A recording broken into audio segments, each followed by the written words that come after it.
Welcome to the SEO Agency Rollercoaster podcast. Here we sit down with agency leaders to fuel the ambitions of up-and-coming SEO entrepreneurs, equipping them with the insights they need to start, grow, and scale an SEO agency. Think of it as a roadmap to success packed with lessons from industry leaders who have been there and done that. My name's Andrew Zarudny, and I'm a content marketer at SEO Ranking, and I'm joined by my co-host and colleague from our success team, Maxim Bliznyuk. Today, we're thrilled to have Becky Simms of Reflect Digital on the show. We're excited to uncover the highs, lows, and game-changing moments to find out what it takes to run a digital agency. If you're ready to take control of your future in SEO, buckle up for a thrilling and insightful ride. Becky, thanks so much for joining us. It's a pleasure to talk to you about your experience in the digital and SEO world in general. So as Andrew has mentioned, today we would like to have different blocks of questions. So the first question would be mostly focused on your past to see how you get started in the digital world. So as far as we're concerned, you started Reflect Digital in 2011, and it was only at the age of 24 when you did that, and you only had around 3,000 pounds at that time. And your big dream was to actually follow your father's entrepreneurial footsteps. So what I'm wondering about is that how did you manage to do that? And if there were any challenges that you actually experienced at that time? Wow. Well, thank you for having me. And yes, wow, it feels like a long time ago now. But yes, you're correct. So 2011, I'd worked in an agency previously and had fallen in love with agency world, having not really known about what an agency was prior to that. Fell in love and thought, go on then, let's give it a go. And I guess there was a real naivety probably, which was probably a good thing, because I think if you know too much, you might not do it. Because it's quite scary when you start a business and you start hiring people. And especially, I mean, this podcast is called The Agency Rollercoaster. It is an absolute roller coaster out there. So there was definitely a naivety to it. But I guess it's working out, how are you going to start to win some clients? And where's that going to come from? How are you going to be able to convince them, especially because when you're brand new, you don't have a history to tell them about. And so I guess I lent into things that I'd done previously working at other agencies, but also my skill set was more on the client management side of things. I wasn't an SEO. I wasn't a creative. I wasn't delivering the work. I had people that were going to deliver the work for me. So also you're trying to get them bought into something from your past, but actually it's not really as relevant as it could be. But I guess it's knowing how you're going to be able to sell, because that's the key to it. Until you start having some sales coming in and some money coming in, you don't really have a business. So those early days, those first few businesses that trusted me that we could deliver work for them, I still thank them so much to this day, because we wouldn't be where we are now without them. Brilliant. Thank you. And as a young female founder in the tech and digital industry, did you experience any biases or any hurdles that you need to overcome in those early days? So do you know what? It's a really funny one, this topic, because I think, again, I was naive to this. Because I'd grown up watching my dad run his own business, and he had never, ever put anything in my way to think that I couldn't. Being a female, that it might be harder. He'd worked in the tech space as well, but I think he'd never considered it. I'd never considered it. So I just went out there doing it. I think it did start to hit me as I was going to different networking events. I was like, oh, there's not many women around here. Why am I one of very few women? But I think because, I don't know, I suppose one thing I had on my side, a lot of the businesses we targeted in the early days, we niched into legal, which we don't work in that space so much anymore, but it was an area we niched into. And I think actually the bias there was they wanted someone young to talk about digital marketing and to talk about websites, because a lot of them were much more senior in their career. They were partners in firms, and they kind of believed, we don't know about tech, we need someone young. So it was almost, they weren't worried male or female. They were just, I was kind of through the door because I was young and therefore I must know about these things. Obviously definitely not the true way to look at things, but it kind of, I think that probably helped me. But I think I just had a confidence about me, which I still have today, because I don't see a difference in gender from what we're doing in the workplace. It's, and in many things out there in the world, it is a case of you either like the way we do things, you like our style and our culture. It won't suit everybody, but that's how we do things. But I do know it is a barrier for some people, and I will do everything and anything I can to help women feel like they can be out there in the workplace and out there leading businesses, even though the numbers are still tilted towards men, especially on agency ownership side. And I'm going to jump in now with a question of my own. I've noticed that you've worked with Tottenham Hotspur Football Club in the past. And my question is, how did you manage to land at such a huge client at that time? What did that do to your company's trajectory moving forward? What was that experience like? That was incredible because that was quite early on. I'd say we were maybe like year 4 or year 5. Do you know, I'm just racking my brain as to how we got that initial lead. Do you know, I think it was, we had a business development person working for us at the time, and he was hitting the phones, sending the LinkedIn messages, doing all what you've got to do. And I think it was just one of those lucky scenarios where, and sales, that initial part of sales often is, he landed in the right inbox at the right time when they said, oh, do you know what? We're just looking for an agency. We'll put you into the mix. The funny thing with the Tottenham work that we did, that was actually more on the creative side. So we ended up, and we did it for 3 or 4 years on the trot once we'd won the work.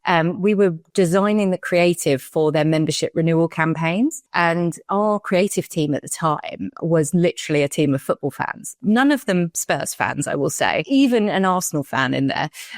But they were football fans, and they really tapped into understanding what motivates a football fan. And they were able to channel that. I think one of the hardest things though for us back then is to win the work. You basically had to do the work. So they literally, to pitch it, you had to do the creative concept. So by the time we were in the pitch, we were like, if we lose this, we have literally just probably lost about 25 grand's worth of work. And luckily 4 years in a row, we won it each time. And then they ended up taking it in house. But it was one of those really risky situations. And I think that's often the case with creative work. People want to see it before they buy it, but actually it's not really fair on the agency because you put so much into it. And I do think on the SEO side of the business, we're a bit luckier that they maybe want you to commit to some kind of results you're hoping to get, which is also a dangerous ground to be on. But yeah, it was definitely, that was amazing. And it was incredible to be in the boardroom working with people at that level at Tottenham Football Club and being able to, we went on the journey with them as they were moving to their new stadium. So there was some really key business things happening that we were having to kind of bring through in the creative and the way that we spoke to the fans, which was just really good fun at the time. Yeah, I like to think that you did a lot of work to lead them to getting into the final this year. So maybe. Hopefully it's going to pay out on next Thursday. I also read that in 2019, you joined the Lab Group, which added a unique focus of understanding human behavior to Reflect Digital's toolkit. And I wanted to understand what drove that decision. And again, like with the trajectory, how did your agency evolve once you took that human behavior aspect into your work? This is a really interesting one. So we've been interested in how psychology plays such a part in marketing for a very long time, but we'd not really had the skill set internally other than being curious, reading books and learning about it in that way. But nobody formally had the kind of education in it. And we weren't in a position to say, well, let's go hire someone to do this because that felt like a bit of a gamble. And I don't think we had the funds to invest. But this opportunity came about with the Lab Group. We'd known them for a while as Lab, as an agency, and they had this vision that they were building a group founded on human behavior, and they were looking for agencies covering different disciplines, us being very specific around kind of the SEO and paid media at that point, to come on board and to grow this group together. And I think we took the opportunity. We hadn't really been thinking about any kind of sale event or anything like that at that time. But the opportunity came up. We were like, do you know what? It would be so good to do this as part of something bigger, to have colleagues around us that have maybe been there and done this before. Because I suppose one of the things when you start a business, especially as you said at the start, I was like 24 at the time. I'd actually only ever worked in 2 agencies prior to that across like 2 or 3 years. So I was very inexperienced in what a bigger agency could look like or what the future of agencies like. We were just kind of growing with the agency and having to acquire the skills at the time to manage the amount of people we had and the type of work we were winning, etc. So it was kind of appealing to say, do you know what, wouldn't it be nice to go and kind of work alongside some people that we can learn from? They can help nurture and grow us. We were still going to be owners of our agency alongside them. So it was not a sale event as in we're now out of it and goodbye to our agency. We were still going to be the driving force behind what was happening at Reflect Digital. So yeah, we took the decision to do it after a lot of kind of courting each other and working on some projects together and seeing what that looked like. And it was incredible adding that human behavior piece in because it's so relevant to marketing. it is so relevant to understanding your consumer. And I think it really helped us grow up in how we did strategy for clients. So instead of just, oh, we'll do some SEO, what keywords would you like to rank for? Us being able to take more control of those client relationships and to tell them what their strategy should be and how we should use the channels together. I think it gave us more ability to look at that from a human perspective of what their audience wants. And obviously that's now a huge part of what we do today. Fascinating. Frankly speaking, I'm so interested in psychology and human behavior, and just seeing it being used in marketing is something novel and niche to me. So this is something I would like to focus on a bit later. But first things first, the question that I have for you right now is quite straightforward, and sorry for being that straightforward. Why did you wake up this morning? So what made you wake up this morning? No. Get up this morning, because waking up. Oh, sorry. Get up. Well, good question. So today's first day back from holiday, actually, although in my calendar, I'm officially still booked off. So I've got a day to catch up. But for me, it's always, I just love what we do. Like, it just gets me out of bed. Conversations like this, catching up with the team, seeing what's happening. And I'm very much involved in the sales and marketing of the agency. That's my happy place. And strategy and ideas for clients is also my happy place. So being able to help our clients grow is what it's all about. We also, last week while I was away, we heard that we've been listed number 3 in the top 100 companies to work for in Campaign's, best places to work, which is incredible. Right. So I'm very excited to get back into the office to celebrate that with the team, because that's a huge achievement. Great. So coming back to that topic of psychology, could you tell us a bit more how exactly you believe this is the superpower that your agency had? And if you could give us a specific example or even a couple of examples of when applying such a strategy actually made a difference for your client. Yeah, definitely. I think so often in marketing, we sit around a boardroom table and we make decisions and we go, oh yeah, we think we should do this and we think we should do that. And we need to ensure that when we're making those decisions that we're doing them off behalf of what our audience really wants, what our customer really wants, what they're looking for. And I think the psychology angle allows us to do that. So we've got a number of different kind of ways that we approach this, and it depends where a client's at and how mature they are in understanding their audiences. But the main thing is that we need to understand what motivates their audience, what motivates them to buy. And that as a piece of work leads into then allowing us to do customer journey mapping, to truly understand how a customer interacts with them, where at what point they might realize they need a service, and what's that journey look like. And actually, this is changing more than ever at the moment, I think, with the rise of AI and people turning to new tools for search, and search kind of really diversifying what it means. I think we're getting to a point where Google isn't going to be the monopoly like it still is at the moment, but we've got so many different ways we can search, and actually, depending on audiences and depending on what they're looking for, so many different start points. And that might be, I don't know, you could be a clothing brand that attracts lots of different audiences, but you could have your Gen Zs might start on TikTok and they're looking for what's the latest trend. But actually, you might also still appeal to your 40-plus-year-old woman that might not be using TikTok as their first place. They might be looking on Instagram, or they might be turning to Google looking for something super specific, like, I don't know, an outfit to wear to a wedding or whatever it might be. But it's trying to understand those different touch points, and therefore what type of content you need to have in the right place at the right time, appealing to the right audience. I think some specific examples, there's one that always comes to mind that I always play back because it was really interesting. We were working with a payment gateway provider. So this was in the B2B space, so slightly less sexy as clothing. But it was such an interesting one because they'd been working for a long, long time to attract audiences, and they just weren't really having much cut through. And we were a new agency to them. And so we're taking over different areas of their SEO and their paid.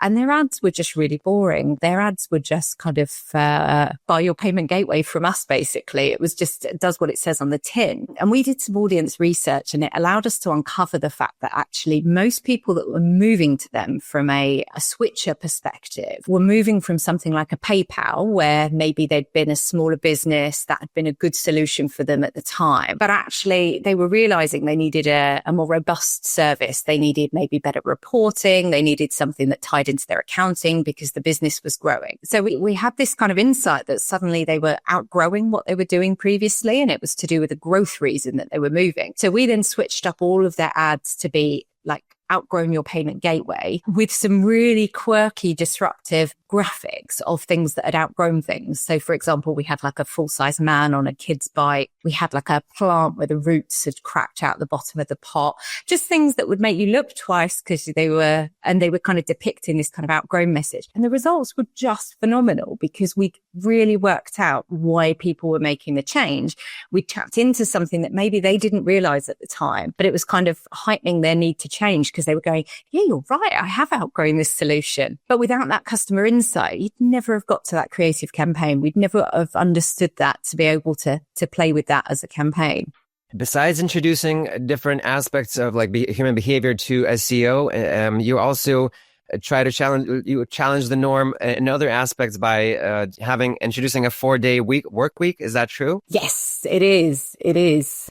Yeah. And the follow-up to that question is, what inspired that decision? Was it COVID? Was it something else? And what has been the effect? What has been the result in the productivity, the culture, onboarding new staff members? Tell me how that motivated the team to keep going and produce results. Yeah. So this was actually pre-COVID. So we were early days. This was 2018. And it was as we were looking at joining the lab group, actually. And it was something that they were talking about, we were talking about. And we were like, why wouldn't we do this? Why wouldn't we find a way that this could work? Because wouldn't it be better to work 4 days, not 5? I've always been a believer as well. So some of the agencies that I worked in previously, I often had this feeling of it was one rule for the senior leadership team and then everyone else was kind of operating under these not so enjoyable conditions. And it was one thing that when I set out to create the agency, I never wanted that to be the case.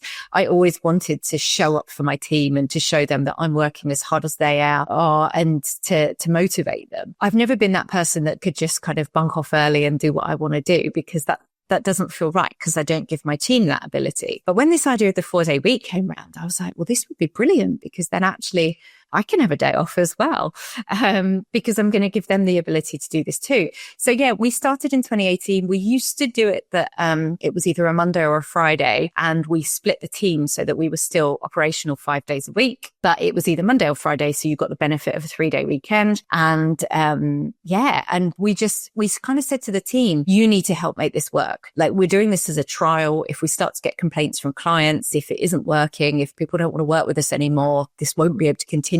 So you need to help us make this work. And I think that really worked because when you give the team the power to go, well, we've got to find a way, we've got to put the solutions in place, etc., then they do, because if it's something that they want. So we saw productivity increase, we saw happiness increase, and we've just been able to make it work. COVID changed it a little bit because a lot of people went back to 5 days in COVID, because when you couldn't leave the house, what was the point in having a day off?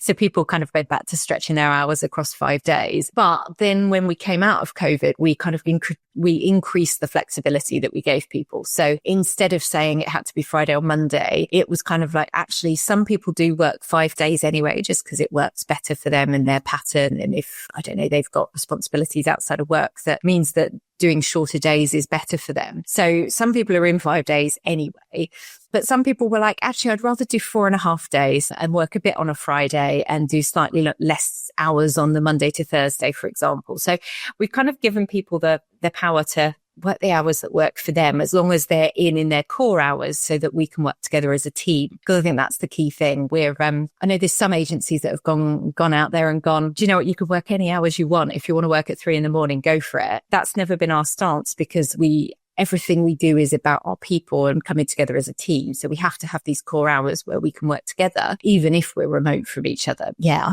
you're not going to get many answers at 3 a.m. if you need to be working collaboratively together. This sounds great on paper, Becky, without any offense. But I just want to find out a bit more about, how do you make sure that the team, which is supposed to be very technical, right, is also creative at the same time? Is that something that you look at when you hire new people? How do you, because you're known for balancing big creative ideas with ROI. So I'm just really want to zero in on this aspect of having creative people on a technical team. And I guess you can't expect everything from everyone. So if someone is super technical, they probably are less creative. Like that's not exclusively true, but potentially.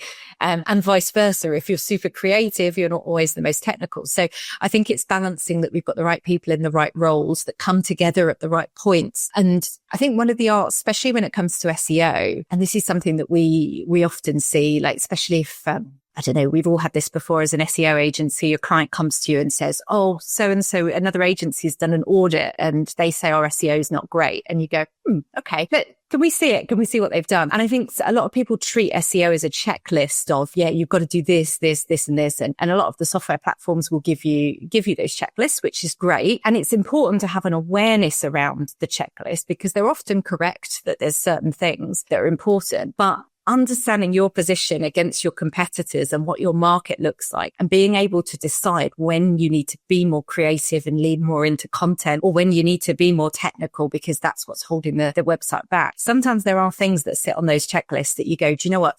In a perfect world, if we had all the time in the world and all the money in the world, we'd get these all to green. But actually right now, to get the ROI you need, we need to do this thing over here. And do not worry that that's not sitting at green. It's not holding you back in the same way as not doing this will do. So I think it's having that balance to having those strategic people that can sit in the center of creativity and tech to be able to make those decisions and guide the clients and show them how we're doing that and why we're doing that. And it's not that we're dismissing things, but it's prioritizing. Thank you. Amazing. Frankly speaking, Andrew, I think we have so much to talk about, especially to bring that up to our HR team, because I would love to have a 4-day week instead of a 5-day week and get back in. You're hiring if you're hip. Yeah.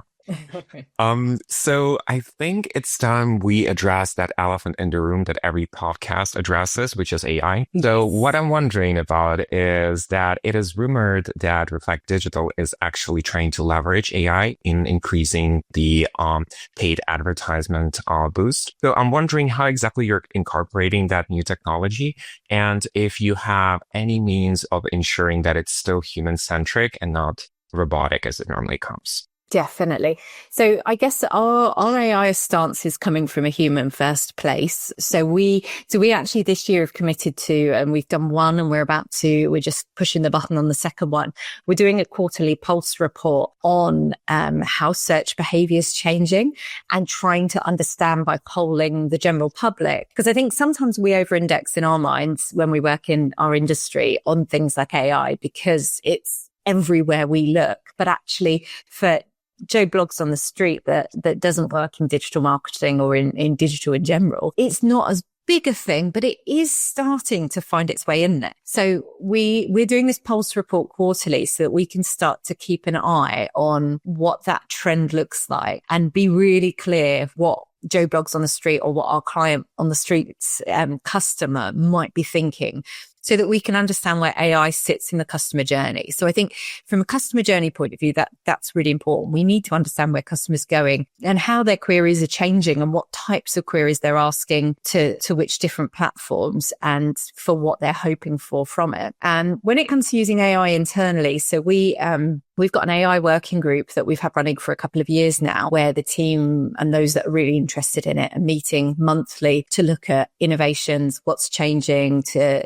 keep the rest of the business informed on what is happening out there and where we should be putting our focus. We also last year moved one of our SEO team into an innovation role to lead that within the agency. And a huge part of his role is around AI. So it's understanding and setting the guardrails for our team to work on so that we can be sure, because again, it's such a new thing. We have to be really careful because it's changing literally by the week. There's new tools, there's new advancements. So helping make sure that our team know what's the right thing to do. We do not want to be creating just content using ChatGPT. That's not a good idea. But using ChatGPT to support the processes and how we're creating content, or actually we're using Gemini a lot. We're a Google agency from all of our products and services internally, our email, our Google Docs, etc. So Gemini obviously works really well embedded with all of that. Using Notebook LLM a lot for trying to pull together information and help surface the right things that we need to at the right time for the team. So there's lots of ways we're using it, but it's definitely not creating any final client work for us at the moment. We've had it in support for some of our clients from a translation perspective and working very openly with clients on that side of things. And that's been really interesting as an experiment to see. And actually, in some cases, it's been really good, really, really strong. So yeah, it's all a ongoing journey at the moment, but I think it's transparency is key internally and externally. The minute you start claiming everything's your own work and it's all been done by humans and it's not, I think you're going to come a cropper. So it's, you need to be really transparent with clients so that they understand how it's powering what you're doing. But also I think from an agency point of view, it's understanding where your value still sits, because if you are starting to save time using AI, that doesn't mean that you necessarily just need to give that away to clients, because otherwise we're going to start to erode the agency model and erode ways to be able to make money and to be profitable as a business. So I think that's the other thing, is having a really clear idea on the value that you are bringing to the party, to your clients, and making sure that you're selling on value and not just on hours. And therefore, if AI is cutting the time, you're losing out when actually you're still delivering value. Right. So on the topic of that ongoing journey, Reflect Digital actually celebrated its 10th anniversary in 2021. So you're now in your second decade in the digital world. Congratulations. Thank you. What we're wondering about is that, what's the vision for the next decade? Do you have any specific frontiers or any goals that you've set for your team? And where would you like to take your agency? Amazing. Good question. We have a lot. So, yeah, there's always a lot going on. So one of the things I guess really quickly to note with the Lab Group acquisition, we actually ended up reversing out of Lab Group in 2023. And then, very long story that I'll just give the highlight of, we ended up actually buying the original lab agency that now sits with us. So we now have the Human-First Collective as our umbrella business and group of businesses. And so sitting under that, we have Reflect Digital on the performance marketing side. We have Lab from a digital product solutions side. And then we also have Aspiration Digital, which is our arm where we're fueling the future of the industry with bringing young people on board. So we're there to inspire young people about what it means to work in digital broadly. So that's a big mission for me. But yeah, we sit as the Human First now. So a lot of what we do is looking at how collectively we work together to bring together brilliant people that are really passionate to use technology and AI, but to be human first and use this superpower that we have with behavioral science. So it's about growing our impact and growing what we're doing for clients, alongside fueling the industry by bringing amazing talent and ensuring that young people that are at school today that maybe don't know about, they know about digital. They're probably more savvy than the three of us on using their phones and internet and whatnot, but they don't know about the jobs that exist. They don't know your job exists. They don't know my job exists. And that for me is a real big passion alongside the agency, because we'll keep doing great work, and that's our focus, to ensure that we've got a human first eye on where the industry is going. But we won't be able to do great work if we don't have great people wanting to be inspired to come and work in the industry. So it's a bit of all of those things is how we're working. We've got a vivid vision, which I guess from a bit of advice perspective, we went through this process a couple of years ago. So there's a really good book called Vivid Vision, written by a chap called Cameron Herold. He's previously helped the likes of Elon Musk, which he obviously divides people whether you like him or not. But I think we can all see that he's doing well from growing a business perspective. And the idea of a vivid vision is that you often in a business, you'll have these big goals. You'll say, oh, we know we want to get to here. And then your team sit there and they're like, I don't really know what that means. And okay, yeah, cool, we'll help. But they don't really feel behind it and integrated. The idea of a vivid vision is you write a document 3 years out from where you are. So ours was written at the end of 2023 and runs to the end of 2026. And you write it as though it is the 31st of December, 2026. And you deeply describe what the business is like, the type of clients you're working with, the type of team that you have, the ways and workings of the business. So it becomes this story that people can start to see what's inside your head. They can start to feel what the business is going to look like in the future. And then off the back of that, you build out your goals and ways to get there. And obviously some of it will become true. Some of it might not. There's already probably a few things where we've kind of taken slightly different directions. We're 18 months into our vivid vision, but most of it still rings true. And it's just this brilliant ability to help people understand properly where you're going. And I'd say that's been a really big turning point for us in getting the team with us on the journey and really feeling like they're part of where we're going and part of shaping it and delivering it. Yeah, brilliant. I actually want to jump into the quick fire round right now. and ask you a couple of questions. Don't think about them at all. Whatever the first thing comes to your mind, just let us know. So what's one digital marketing buzzword or cliche you would like to disappear forever? Content is king, because everyone talks about that, don't they? Okay. So with the 4-day work week that you have, what is the first thing that you do on your extra day off? 7 a.m. workout with my PT. Do you prefer speaking at conferences or crafting the strategy behind the scenes? All conferences. And I'm going to give Max the opportunity to ask a couple of more quick fire round questions. Yeah, absolutely. So what's a hobby or a talent you have outside of work that might surprise your colleagues? Or I do aerial silks, so hanging upside down from silks and climbing up. Wow. Oh, fascinating. I always wondered how you do that. Okay. It's So hard. yeah, absolutely. It looks that way. What's the one tool or app you rely on the most on every day? Slack, probably. That makes sense. Great, Becky.